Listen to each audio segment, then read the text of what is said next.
All right, guys, this is going to be an interesting one here. What I'm going to start doing is breaking down the 49ers offense, kind of play by play, and kind of putting a brief review on each play and see, what sort of concepts people might want to steal or what some things that are worth noting are.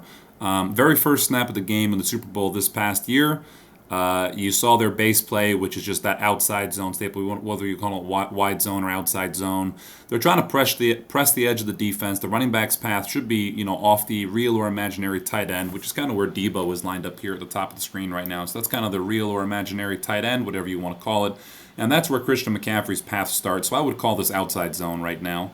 And what we're trying to do in outside zone, this is what the Niners consider their base play, is they're trying to force the defense to react to flow, right? You've got a lot of flow going that direction. You see the entire offensive line going that direction. And if we watch this from the end zone view, think about the gap relationship that now exists, right?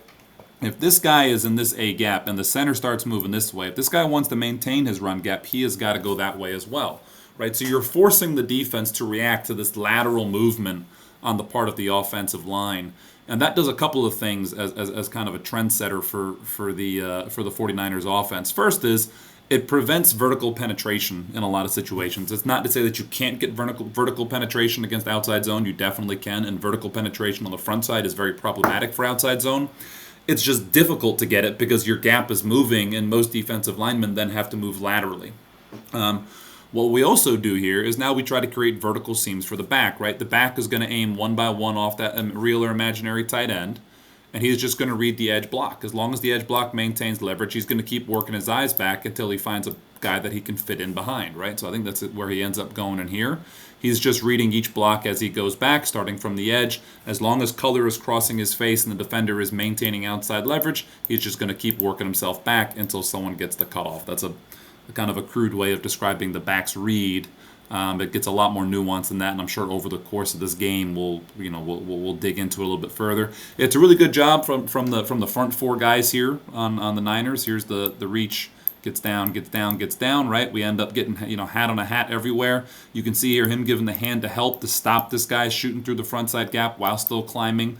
The center here, the nice thing about outside zone is you don't have to take a guy and move him off the ball.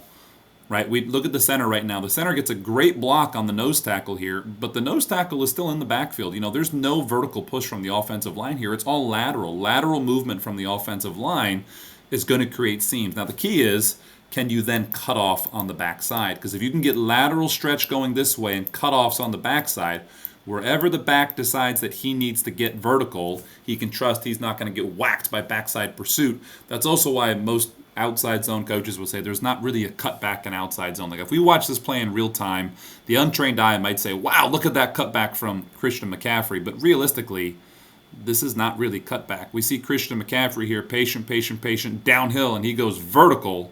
He doesn't really look to cut back. He's a little bit patient, right? He's patient through it. He lets the block pass him, and then he goes vertical. But he gets tackled here outside the numbers, or on the numbers at the very least. There's no cut here. It's a vertical cut. That's what Alex Gibbs would tell you. He was the offensive line coach for the Broncos back when they won 2 Super Bowls in the late 90s, and then for the Falcons. He'd tell you that there is no cutback on this. It's just a vertical set. It's just get vertical, get downhill, and even when it's not pretty, you're going to pick up 5, and that's exactly what they want. Great job by the Niners getting a hat on a hat, and this lateral stretch sets up other stuff. It sets up the bootleg. It sets up play action. It sets up any number of other things, and this is kind of one of the core competencies, for the 49ers.